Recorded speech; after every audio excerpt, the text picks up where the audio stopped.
ও শনিবার আসি না ভূত পরিবার দেবে অনেক চাইতে থাকছে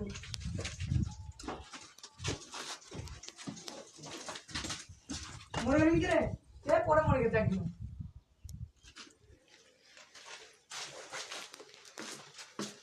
সব ব্লগ করতে ব্যস্ত আমি তো এখন করি নাই আমি লাইফটা অ্যাড করতে লাগলে কিছু করতাম না আমি জানি সুপার মাস্টার ভাগ করতে পারবে তোমার তুমি ভয় দেখাবে চলো চলো ব্লগ আসো খানি কেরা ভয় দেখাবে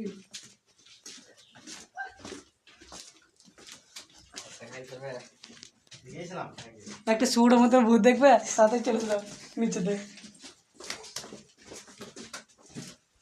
এখন এসি রুমে ক্লাস করতে বসে এ বেজে তুই নিচে যা আমার